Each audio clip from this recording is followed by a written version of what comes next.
My name is Eleanor Sinclair, and I can't take this anymore. The disrespect, the theft, the mockery.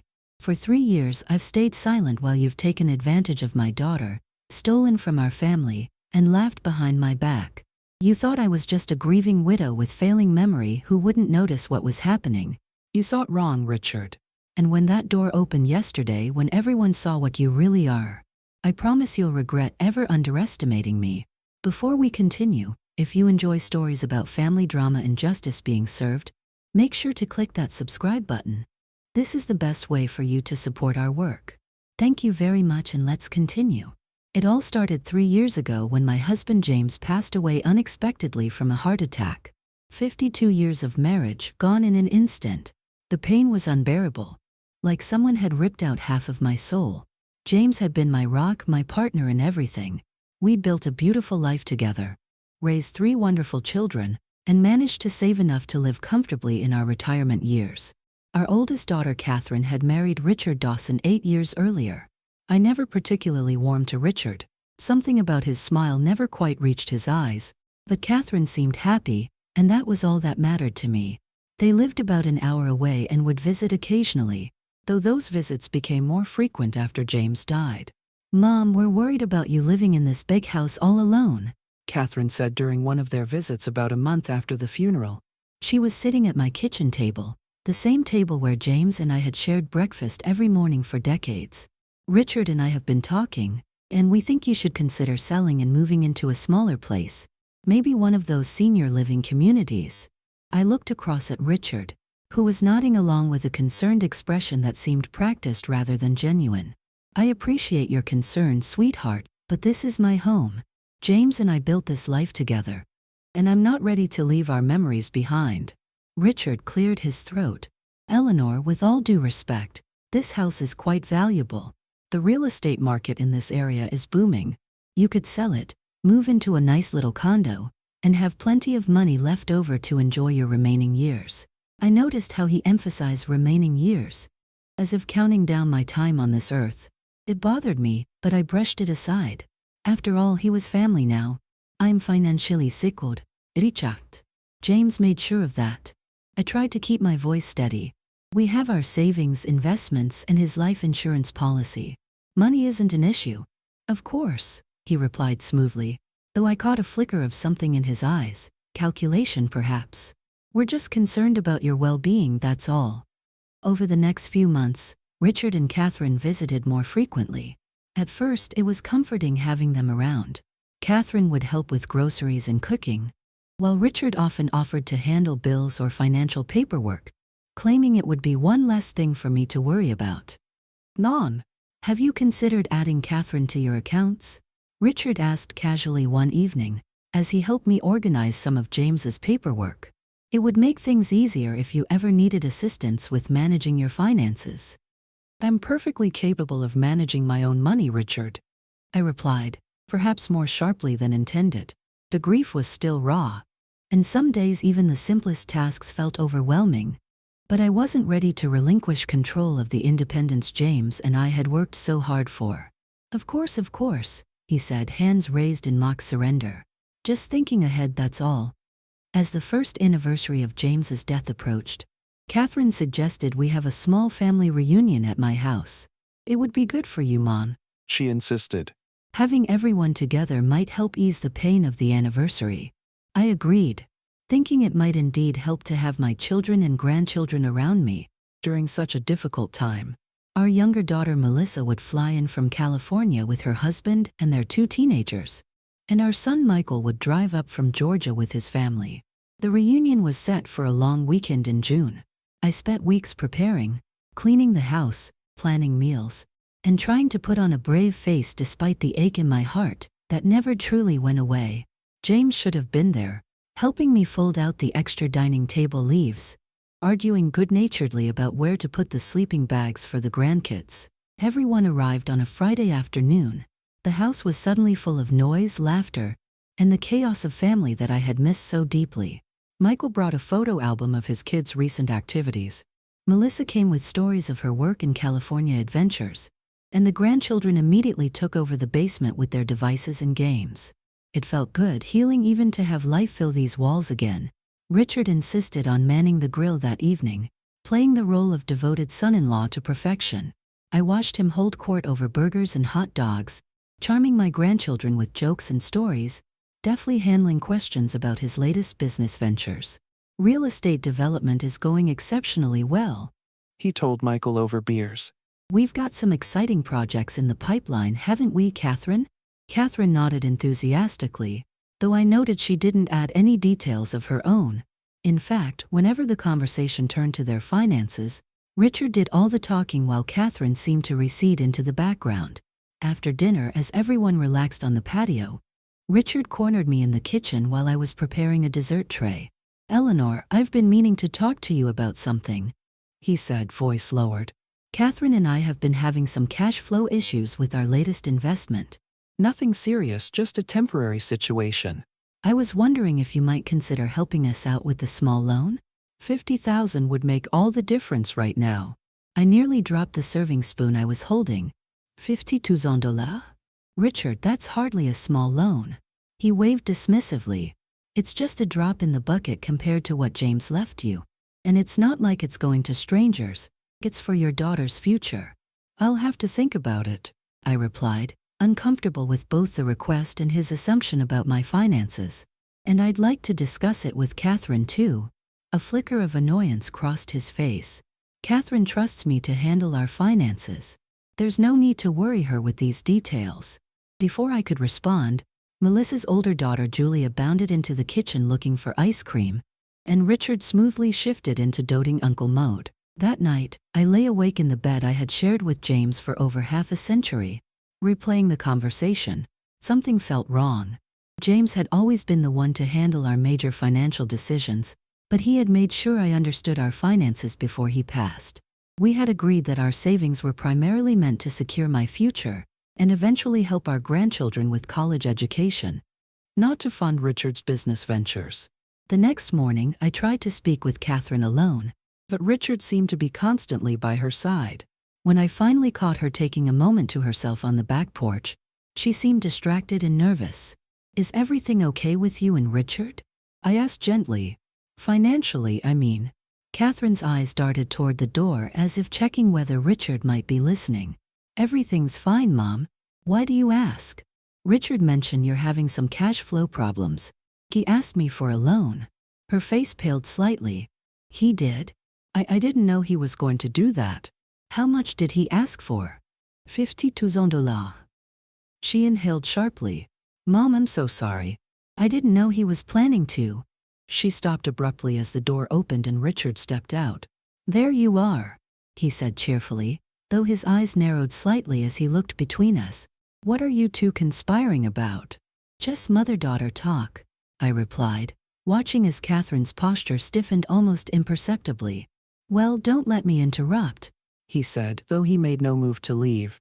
Instead, he draped an arm around Catherine's shoulders in what appeared loving but somehow felt possessive. The rest of the reunion weekend passed in a blur of family activities, meals, and conversations. I tried several times to speak with Catherine alone again, but the opportunity never arose. Richard was always hovering nearby, or she was busy with some task he had suggested needed her attention. On Sunday evening, as families were packing up to leave the next morning, I went to my bedroom to retrieve some old photo albums I wanted to show the grandchildren. As I opened my closet door, something felt immediately wrong. The small lockbox where I kept emergency cash, about $5,000 that James had always insisted we maintain for unexpected situations, was not in its usual spot on the top shelf. My heart racing, I searched the entire closet, then the bedroom, thinking perhaps I had moved it and forgotten. After 30 minutes of increasingly frantic searching, I had to accept the truth. The box was gone. Could I have misplaced it? At 75, I occasionally forgot where I put things, but not something as important as this. Had there been a break and I hadn't noticed? But nothing else seemed disturbed or missing. I sat on the edge of my bed trying to think clearly. Who knew about the lockbox? My children were aware we kept emergency cash, but not specifically where. James and I had been careful about that. The only person I had actually shown its location to was Catherine, shortly after James's funeral, When I was going through his things and showing her important documents and items, A cold realization washed over me. I made my way downstairs, where the family was gathered in the living room looking through old photos and sharing memories. My eyes immediately found Richard, laughing at something Michael had said. His arm casually draped around Catherine's shoulders. She was smiling, but there was something tight around her eyes that I hadn't noticed before. Richard, "Could I speak with you privately for a moment?" I asked, keeping my voice steady. he looked up surprised. "Can wait, Eleanor? We're having such a nice time reminiscing." I'm afraid it can't, I insisted. With a theatrical sigh, he stood. Duty calls, he joked to the others, following me into James's old study, which I had kept exactly as it was when he was alive. I closed the door behind us. "My emergency cash is missing." Richard's expression of concern seemed to appear too quickly, too practiced. "Missing? Are you sure you haven't misplaced it?" No offense, Eleanor, "But you have been a bit forgetful lately." "I have not misplaced $5,000, Richard. The lockbox is gone from where I always keep it." He frowned. "Maybe one of the grandkids found it?" You know how teenagers are, always snooping around. The only people who knew where that box was kept were James, myself, and Catherine, whom I showed after James passed. I watched his face carefully. "I find it odd that it disappeared during our family reunion." Richard's expression darkened momentarily before he composed himself. "What exactly are you implying, Eleanor?" "I'm not implying anything. I'm stating a fact. My money is missing, and I want to know where it is." This is ridiculous, he scoffed. "Are you actually accusing me of stealing from you? I'm a successful businessman. Why would I need to steal a few $1,000s? You tell me, Richard. You're the one who asked me for $50,000 just yesterday." He stepped closer, his voice dropping to a near whisper. "Be very careful, Eleanor. You're making serious accusations with zero evidence." Do you really want to create drama during this family reunion? "Think about how upset Catherine will be." The threat was veiled but unmistakable. He was using my love for my daughter as leverage. I want my money back, Richard, I said firmly, refusing to be intimidated in my own home. A slight smirk appeared on his face. Prove I took it. Before I could respond, there was a knock at the study door and Catherine peeked in. "Everything okay in here?" "Just fine, honey," Richard said, his demeanor instantly transforming back to the charming son-in-law. "Your mother seems to have misplaced some cash, and is a bit upset about it. I was just assuring her we'll help her look for it before we leave tomorrow." Catherine looked at me with concern. "The emergency money? It's missing." I nodded, watching Richard tearfully. "The entire lockbox is gone from my closet." "Oh no, that's terrible," Catherine said, but something in her expression struck me. Not surprise, but what looked like resignation, even fear. "We'll find it," Richard said confidently. "Your mother probably moved it while cleaning and forgot. You know how it is at her age." I bristled at his dismissive tone, but before I could respond, he guided Catherine out of the study, closing the door behind them with a final, warning glance my way. That night I hardly slept, my mind cycling through possibilities. Could I have moved the lockbox? No, I was certain I hadn't. Could one of the other family members have taken it? It seemed unlikely. None of them had been in my bedroom alone as far as I knew, and none of them knew about the box's location. By morning I had made a decision. As families were preparing to leave after breakfast, I announced that I needed everyone's attention for a moment. "I'm sorry to do this," I began, standing at the head of the dining table where everyone was gathered for a final meal together. "But something serious has happened." My emergency cash, $5,000, has disappeared from my bedroom. A ripple of concern moved through the family. Michael immediately looked upset, Melissa confused, and the grandchildren wide-eyed at the drama unfolding. "Mom, are you sure you didn't just misplace it?" Michael asked gently. "I'm certain," I replied firmly. "The lockbox it was kept in is completely gone from where I've kept it for years." "Why would you keep that much cash in the house anyway?" Richard interjected. "It's not very secure. Anyone could have broken in and taken it." "There was no break-in, Richard," I said, meeting his gaze steadily. "And very few people knew about that money or where it was kept." The room felt uncomfortably silent. Catherine was staring at her plate, her face flushed. What are you suggesting, Mom? Melissa finally asked. I took a deep breath. I'm not making accusations. I'm simply stating that the money is missing, and it disappeared sometime during this weekend. I'm asking anyone who might know anything about it to please come forward. This is ridiculous, Richard said, standing abruptly. We came here to support you during a difficult time, and you're practically accusing family members of theft. He looked around the table. I think we should go, Catherine. I won't stay where I'm not trusted. Catherine looked torn, her eyes darting between her husband and me. Of course, if Eleanor feels that strongly about it, she could always call the police, Richard added with a slight mocking smile. Have them investigate all of us. I'm sure that won't permanently damage any family relationships. That won't be necessary, I said calmly. I just wanted everyone to be aware of the situation. Michael stood up. Mom, I'm sure there's an explanation.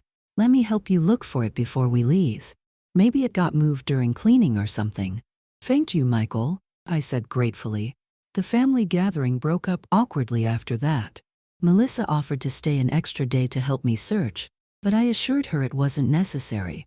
Michael and his family methodically helped me check every room before they departed, while Richard made a show of being deeply offended, rushing Catherine and pointedly checking his watch as she tearfully hugged her siblings goodbye. As they were loading their car, I tried one last time to speak with Catherine alone. Sweetheart, is everything really okay with you and Richard? I asked quietly while he was putting bags in the trunk. Everything's fine, Mom, she said, but her eyes wouldn't meet mine. I'm sorry about the money. I'm sure it will turn up.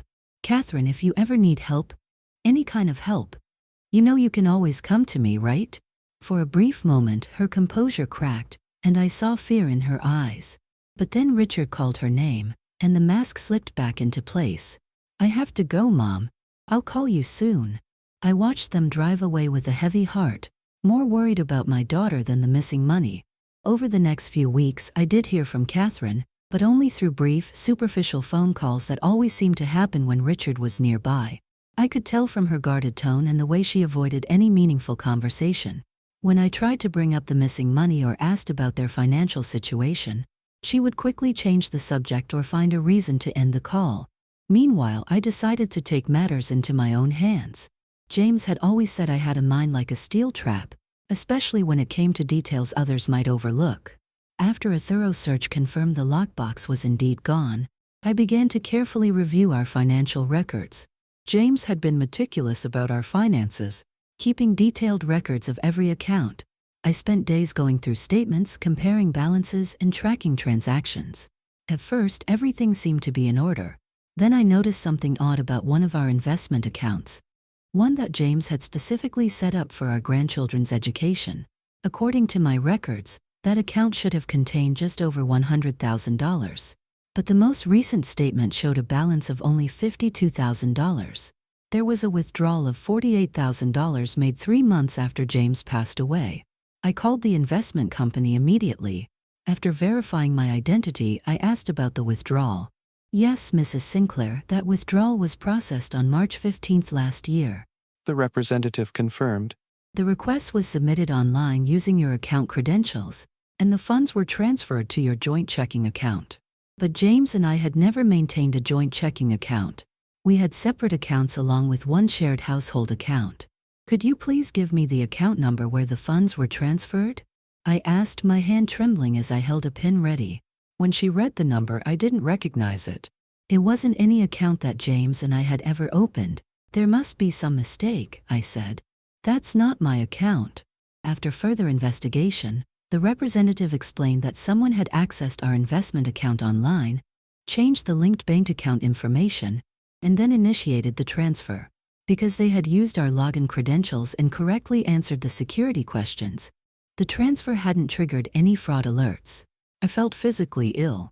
Someone had stolen nearly $50,000 from us, for money meant for our grandchildren's future, and they had done it by using information only a family member would know. The company promised to investigate and file a fraud report, but warned me that because the transfer had happened over a year ago, recovery might be difficult. I hung up and sat in James's study, trying to make sense of what was happening. First the missing cash and now this. Couldn't be coincidence. And there was really only one person who had shown particular interest in my finances, who had asked for exactly $50,000, and who had been in our home frequently after James's death, Richard. I called my son Michael, who had always been level-headed and practical like his father. "Mom, this is serious," he said after I explained what I'd discovered. "You need to report this to the police. This is theft, possibly identity theft as well." "I know," I sighed. "But I'm worried about Catherine. If Richard is behind this, what will happen to her if I go to the police? All the more reason to get authorities involved," Michael insisted.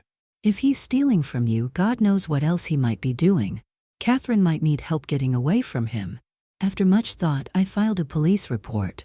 The detective assigned to my case, a compassionate woman named Detective Rivera, took detailed notes and asked thorough questions about who might have had access to our financial information.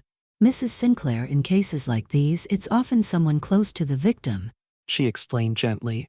"Someone who has access to personal information and knows your routines." "I understand," I said quietly. "My son-in-law Richard has been very interested in my finances since my husband passed." Detective Rivera nodded.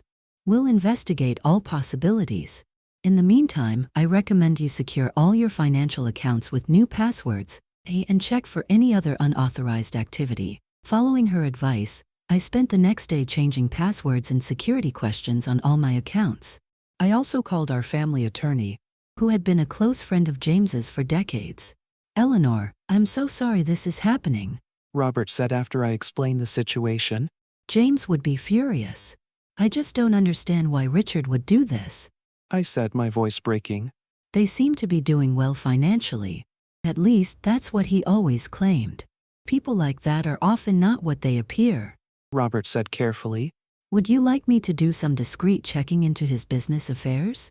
"Please," I agreed. "I need to know what I'm dealing with for Catherine's sake as much as my own." A week later, Robert called me back. "Eleanor, I think you should come to my office. There are some things we need to discuss in person." The next day, sitting across from Robert in his office, I learned the truth about Richard Dawson. Far from being the successful businessman he portrayed himself as, he was deeply in debt. His real estate empire consisted of a series of failed ventures and angry investors. There were multiple lawsuits pending against him for fraud and misrepresentation. "The pattern is always the same," Robert explained. showing me documents he'd obtained through connections in the real estate industry. He convinces people to invest in projects that either never materialize or are grossly mismanaged. When things fall apart, he moves on to the next scheme. "And Catherine? Does she know about any of this?" Robert hesitated. "It's hard to say. Her name isn't on most of these business dealings, which might be protecting her legally, but she lives with him. She must have some idea." I finished. "There's something else," Robert said, sliding a folder across his desk. "I found property records for a new condo purchased 3 months ago. It's in both their names." I opened the folder to see photographs of a luxurious waterfront condominium. "This must have cost a fortune. Just under $500,000. Robert confirmed. And they put down a significant cash deposit of just over $50,000. The amount hit me like a physical blow. Almost exactly what had been stolen from our grandchildren's education fund. "They bought this with stolen money," I whispered. "My grandchildren's money. It appears that way." Robert agreed grimly. "The timing and amount certainly suggest it." I passed this information to Detective Rivera, who assured me they were building a case. "Financial crimes take time to investigate properly," she explained. "We need to gather all the evidence before we make any moves." Meanwhile, I tried repeatedly to reach Catherine, growing increasingly concerned about her situation. Was she a victim of Richard's manipulation, or a willing participant in his schemes? Either way, I was determined to help her. My opportunity came unexpectedly when Catherine called me on a Tuesday afternoon, sounding more animated than she had in months. "Mom, I have wonderful news. Richard's latest development deal is finally paying off. We're hosting a dinner party this Saturday to celebrate with some investors and business associates. We'd love for you to come." I hadn't been to their home in over a year, and despite my suspicions about Richard, I immediately accepted. "I wouldn't miss it, sweetheart. Is there anything I can bring?" Just yourself, she said cheerfully. Oh, and maybe wear something nice? Richard's associates are quite particular. After hanging up, I called Detective Rivera to update her on this development. This could be useful, she said thoughtfully. If you're comfortable with it. Attending this party might give us more information about who he's involved with. Just be careful not to tip him off that you're suspicious. I can handle Richard, I assured her, with more confidence than I felt. Saturday arrived, and I drove to Catherine and Richard's home. Not the condo from the property records, but the house they'd owned for several years. I had dressed carefully in an elegant blue dress that James had always loved, pearl earrings he'd given me for our 50th anniversary, and comfortable but stylish low heels. Their house was ablaze with lights, luxury cars lining the driveway. A valet took my modest sedan, and I made my way to the front door, which stood open to welcome guests. Inside, the house had been transformed with expensive-looking new furniture, and what appeared to be extensive renovations since my last visit. Catherine rushed to greet me, looking stunning in a designer dress I knew she couldn't have afforded on her teacher's salary. Lon, you look beautiful. Come in, come in. Let me introduce you to everyone. She led me through the crowd, introducing me to various well-dressed couples as my mother Eleanor. Everyone was polite but dismissive, clearly more interested in networking than meeting an elderly woman. I didn't mind. It gave me the opportunity to observe without drawing attention. Richard was holding court near the bar, gesturing expansively as he described what sounded like another real estate venture to a group of attentive listeners. When he spotted me, he excused himself and came over, embracing me with theatrical affection. Eleanor, so glad you could join us for our little celebration. His breath smelled of expensive scotch. Catherine was insistent that you be here. I wouldn't have missed it, I replied with a smile that didn't reach my eyes. Congratulations on your success. He laughed a touch too loudly, finally getting the recognition I deserve. Come, let me show you around. We've made some improvements since your last visit. Richard guided me through the house, pointing out new fixtures and furnishings, the kitchen renovation, the expanded master suite. It was all very impressive and clearly very expensive. This must have cost a small fortune, I remarked casually as he showed me a wine cellar that hadn't existed before. You have to spend money to make money, Eleanor, he said with a wink. The right image is essential in my business. And what business is that exactly? I asked innocently. Catherine mentioned something about a development deal. A flicker of annoyance crossed his face. Several deals, actually. Too complicated to get into tonight. This is a celebration, not a business meeting. He steered me back to the main party, depositing me with Catherine before rejoining his admirers. Throughout dinner, an elaborate catered affair served by uniformed staff, I watched Richard closely. He was charismatic and confident, but there was an edge of desperation beneath his performance.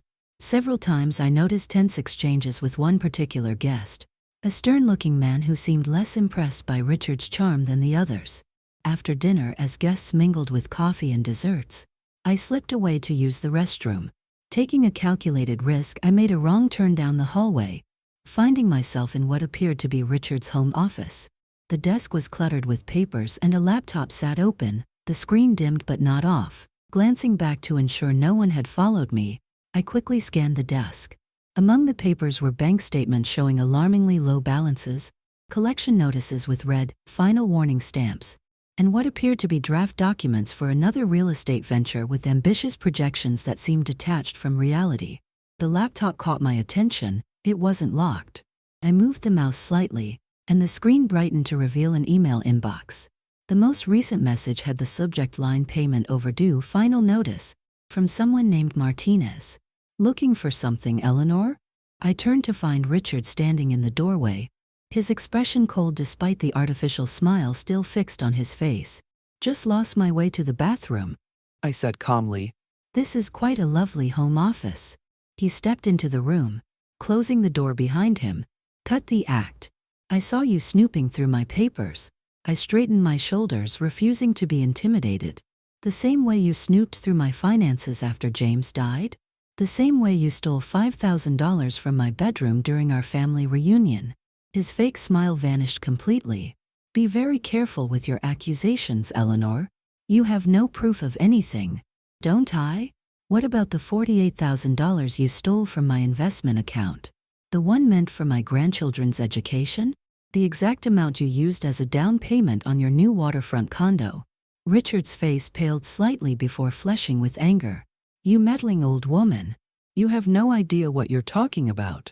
I think I do, I said, my voice steady despite my racing heart. You're drowning in debt. Your business is failing. You've been stealing from me to keep up appearances and fund your lifestyle. He took a step toward me, his voice dropping to a menacing whisper. Even if that were true, who do you think people would believe? A successful businessman or a grieving widow who's clearly becoming confused in her old age? Is that what you tell Catherine? That I'm confused? Is that how you justify stealing from her family? A cruel smile spread across his face. Catherine believes what I tell her to believe. She always has. Why do you think she showed me where you kept your emergency cash? The revelation hit me like a physical blow. She told you where the lockbox was? Richard laughed, a sound devoid of any warmth. Of course she did. She tells me everything. She's been so worried about your mental state since James died. It was her idea that we should help manage your finances. I don't believe you, I said, but doubt had crept in. Had my own daughter betrayed me? Believe what you want, he shrugged. It doesn't matter. By the time you try to prove anything, there won't be much left to recover. We've already started the paperwork to have you declared incompetent to manage your own affairs. Catherine's very concerned about your memory lapses in confusion. Cold fear washed over me. You can't do that. Can't I? We have documentation of your episodes. Times when you've misplaced things, forgotten conversations, made accusations against family members. The court will see a loving daughter trying to protect her declining mother from herself. This is Catherine's idea too, is it? I asked, my voice barely above a whisper. For the first time, Richard hesitated. Catherine understands what needs to be done. She's always understood that certain sacrifices are necessary for success. In that moment I knew. Catherine wasn't the mastermind. She was another victim. Richard had manipulated her, isolated her, used her love for her family as a weapon. The realization strengthened my resolve. You won't get away with this, Richard, I said firmly. He laughed again, the sound grating and hollow. I already have. Your little investigation? It won't go anywhere. I have friends in this town, connections. By the time anyone takes your accusations seriously, I'll have everything moved offshore. Is that what you were discussing with Mr. Martinez tonight? Moving assets offshore to avoid your creditors? Richard's smirk faltered. How do you know about Martinez? I know much more than you think. I bluffed, remembering the email I'd glimpsed. The authorities know too. His expression darkened. You're lying. Am I? How else would I know about the lawsuits against you? The failed developments? The angry investors? Richard's composure cracked. He grabbed my arm roughly. What have you done, you interfering old? The office door swung open abruptly. Richard. Lon. What's going on in here? Catherine stood in the doorway, her eyes widening as she took in the scene. Richard gripping my arm, his face contorted with rage. My own expression a mixture of fear and defiance. Catherine, Richard said, instantly releasing me and adjusting his tone to one of concern. Your mother wandered into my office and became confused. She's making wild accusations again. I was just trying to calm her down. Catherine looked between us, uncertainty clouding her features. What kind of accusations? It doesn't matter, Richard said dismissively. She's confused, that's all. Why don't you take her home? I'll handle our guests. I'm not confused, Catherine, I said firmly, rubbing my arm where his fingers had dug in. Richard has been stealing from me. The missing cash from the family reunion? He took it. And he stole nearly $50,000 from the account your father and I set up for the grandchildren's education. Catherine's face paled. Richard, is this true? Of course not, he scoffed. Your mother is becoming paranoid. We've discussed this, remember? How her behavior has been concerning lately. What I find concerning, I continued, is that Richard used that stolen money as a down payment on a waterfront condo you two purchased 3 months ago. A condo you haven't mentioned to anyone. Catherine's eyes widened in genuine shock. What condo? Richard, what is she talking about? For the first time, Richard seemed at a loss for words. It was going to be a surprise. An investment property. In both your names? I pressed. That's not an investment property, Richard. That's a backup plan. Richard. Catherine's voice had gained a strength I hadn't heard in years. What have you done? Before he could answer, there was another voice from the hallway. Mr. Dawson? I need to speak with you immediately. It was the stern-looking man from dinner, Mr. Martinez. His expression even more severe than before. Richard's face drained of color. This isn't a good time, Martinez. I'm afraid it can't wait, Martinez insisted, stepping into the already crowded office. My clients are growing impatient. They expected their return on investment months ago. Your clients will get their money, Richard said, his voice suddenly placating. As I explained at dinner, there have been some delays with permits, but no more excuses. Martinez cut him off. Either you produce the funds by Monday, or we take legal action. And my clients prefer not to involve the courts. If you understand my meaning. The implication hung heavy in the air. Catherine looked from Martinez to Richard, realization dawning on her face. There is no successful development deal, is there? She asked quietly. This whole party is just for show. Richard's facade finally crumbled. I needed more time. Just a few more months, and everything would have turned around. Like it turned around with the Westlake project? Martinez asked sarcastically. Or the downtown renovation? Or the riverside condos? My clients have given you chance after chance, Dawson. Who exactly are your clients, Mr. Martinez? I asked, suspicion growing. Martinez gave me an appraising look.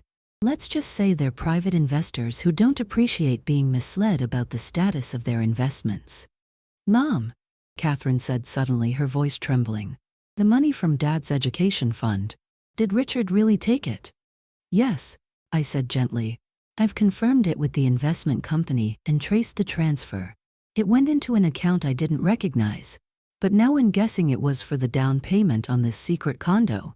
Catherine turned to Richard, tears forming in her eyes. You stole from my family? From my nieces and nephews? I was going to pay it back, Richard insisted. It was just a temporary solution until this deal came through. There is no deal, Catherine cried. There never was there? It's all been lies. The commotion had drawn attention. Several guests now hovered in the hallway, watching the drama unfold with expressions ranging from concern to undisguised interest.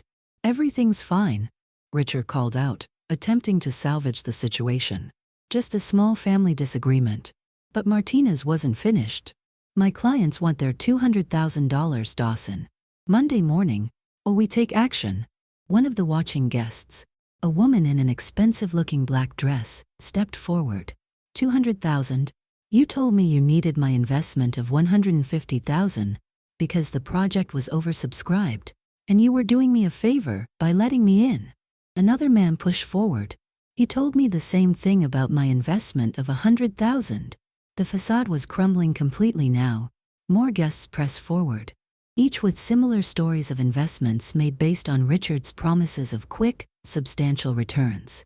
Richard backed away, looking trapped. Everyone needs to calm down. All investments have risks. I've been very clear about that. You said it was guaranteed. Someone shouted from the back. Catherine stood frozen, watching as her husband's carefully constructed image disintegrated before her eyes. Catherine, Richard said desperately, tell them. Tell them how these things take time in real estate. Tell them how sometimes there are setbacks. But Catherine was looking at me, a lifetime of trust between mother and daughter resurfacing in her eyes. Mom, I swear I didn't know about any of this. I believe you, sweetheart, I said, reaching for her hand. Richard's expression hardened as he watched us. Don't be naive, Eleanor. Of course she knew.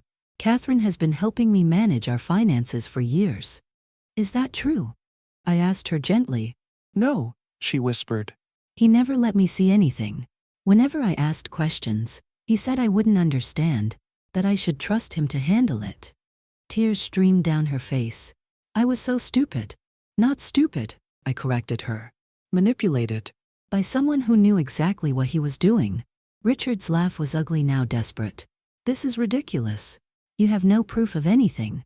It's my word against a confused old woman, and a wife who suddenly claims ignorance when things get difficult. Actually, said a new voice from the doorway, we have quite a lot of proof. Detective Rivera stepped into view, flanked by 2 uniformed officers. She held up her badge. Richard Dawson, we have a warrant for your arrest on charges of theft, fraud, and financial exploitation of an elderly person. Richard's face contorted with rage and disbelief. This is absurd. You can't just. We can and we are. Detective Rivera cut him off. We've been building this case for weeks. Mrs. Sinclair's evidence was just the starting point. Once we began investigating, we found a pattern of similar behavior going back years. As one of the officers moved forward with handcuffs, Richard made a desperate lunge toward the desk, grabbing a letter opener and brandishing it wildly. Stay back. No one is arresting me in my own home. The guests scattered in panic, but Catherine stepped in front of me protectively. Richard, stop this. It's over. The officers quickly subdued him, the letter opener clattering to the floor as they secured the handcuffs around his wrists. All his charm and confidence had vanished, replaced by the snarling desperation of a cornered animal. This is your fault. He spat at me as they led him away. You couldn't leave well enough alone, could you? You had to ruin everything. I met his gaze steadily. No, Richard. You did that all by yourself. As the officers escorted him through the house in full view of his stunned investors, Detective Rivera stayed behind to speak with us. Mrs. Sinclair will need statements from both you and your daughter, she said. But it can wait until tomorrow if you need some time. Catherine was shaking, the full impact of what had happened finally hitting her. All those people. He took their money too? Not just from our family. I'm afraid so, Detective Rivera confirmed. Mr. Dawson has been running what amounts to a Ponzi scheme for several years, using new investments to pay returns to earlier investors while skimming substantial amounts for himself. The condo, I said. You found it. She nodded. Purchased 3 months ago, as you discovered. We've already frozen those assets along with several offshore accounts we managed to trace. We'll do our best to recover what we can for all his victims. Catherine sank into a chair, her face in her hands. I had no idea. All this time I thought he was successful, that he was building something real. I put my arm around her shoulders. He was very convincing, sweetheart. He fooled a lot of people, not just you. Detective Rivera excused herself to deal with the other victims, many of whom were demanding immediate answers about their investments. The party had transformed into something between a crime scene and a support group for the defrauded, with shell-shocked guests exchanging stories about Richard's persuasive promises. How did you know? Catherine asked me after a long silence. When did you start to suspect? It was a series of things, I explained. The missing cash was the first red flag. Then I found the unauthorized withdrawal from the education fund. But what really convinced me was how he treated you. Always speaking for you, isolating you from the family, making you doubt yourself. Your father would never have tolerated anyone treating you that way. Fresh tears welled in her eyes. Dad would be so disappointed in me. No, I said firmly. He would be proud of your strength and furious at Richard for what he did to you. James always said you had the kindest heart of all our children. Richard took advantage of that kindness. What do I do now? She whispered. Everything I thought I knew about my life has been a lie. You rebuild, I told her, thinking of how I had done the same after losing James. One day at a time.